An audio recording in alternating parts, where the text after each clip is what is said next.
எனக்கு என்னமோ நம்ம ரொம்ப சின்ன சர்க்கிள் இந்த ஷாப் வச்சிருக்கோம். எனக்கு இன்னும் கொஞ்சம் பெருசா பண்ணணும் அப்டின்னும்போது, எல்லாமே அப்படியே அமைஞ்சது எங்களுக்கு. மெயின் ரோட்ல பஸ் ஸ்டாப் கிட்ட ஒரு ஷாப் கிடைச்சது. அட்வான்ஸ்லாம் குடுத்துட்டோம். அப்புறம் என்ன சொல்லிட்டாங்க, "உங்களுக்கு அந்த கடை இல்ல" அப்டின்ட்டாங்க. 3 டேஸ் நான் தூங்கல, அழுதேன். எனக்கு ரொம்ப ஏன்னா எல்லாரும் நல்லதா நடக்கிற மாரி இருக்கு. அப்புறம் திருப்பி வாங்குது அப்டின்னு சொல்லிட்டு 1 மந்த் நாங்க விட்டுட்டோம். இவர் ரொம்ப என்ன விடு விடு இது இல்லன்னா என் ஃப்ரெண்ட்ஸ் எல்லாம் இத விட கன்வின்ஸா சூப்பரா உனக்கு ஒரு கடை கிடைக்கும்ன்ட்டு. ஒண்ணு ஆனா போதுன்னா அதோட பெட்டரா கிடைக்கும்னு நாங்க நம்புனோம் ஆக்சுவலா.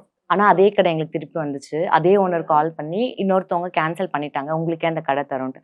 அட்வான்ஸ் குடுத்துட்டோம் 2 லேக்ஸ் எங்களுக்கு சொல்லாதயே அட்வான்ஸ எங்களுக்கு ரீஃபண்ட் பண்ணிட்டாங்க. எங்களுக்கு நோட்டீஸ் கூட சொல்லல. அனுப்பிட்டு காலைல கால் பண்ணி சொல்றாங்க, உங்களுக்கு நாங்க அனுப்பிட்டோம் 2 லேக்ஸ்ன்னு சொல்லிட்டு. அப்ப எப்படி இருக்கும்? நம்ம ஒரு விஷயத்த இங்க மெயின்ல நம்ம பெரிய பேர் போட்டு, போர்ட் போட்டு, பஸ் ஸ்டாப்லேருந்து எல்லாரும் நம்ம இடத்துல அந்த கடை பார்க்க போறாங்கன்னும்போது பிரேக் ஆயிடுச்சு. அப்ப இவர் தான் சொன்னாரு, "இத விட உனக்கு பெட்டரா கிடைக்கும். உனக்கு வேற எங்க வேணா நம்ம பார்க்கலான்ட்டு." பட் ஒரு டைம் பிரேக் எடுப்போன்னும்போது, அகைன் அவங்களா கால் பண்ணி, "உங்களுக்கு நாங்க தரோம்." ஸோ பட் திங்ஸ் அவங்க ஹேப்பன். இன்டென்ஷனலா பண்ணல. Lot of politics, lot of problems அங்க அந்த ஏரியால இருந்துச்சு. ம். பட் அவங்க வந்து ரீசனபா எங்களுக்கு தரக்கூடாதுன்ற எண்ணம் கிடையாது. அது பட் உண்ம. ஆனா லாட் ஆஃப் பாலிடிக்ஸ் அங்க நெறைய இருந்துச்சு. ஸோ அதனால அந்த கிடைக்காம போச்சு. பட் அத விட பெட்டரா எங்களுக்கு கிடைச்சது. அதே இடத்துல 3வது ஷாப் தான் கிடைக்கிறதா இருந்துச்சு. 1 ஷாப் கிடைச்சுச்சு. கார்னர் ஷாப்பா இன்னும் விசிபிலிட்டி நல்லா கிடைச்சுச்சு. So everything happens for reason அப்படின்ற மாரி ஸ்டார்ட் பண்ணேன். அப்ப அவர் வொர்க்ல தான் இருந்தாரு உண்மையா.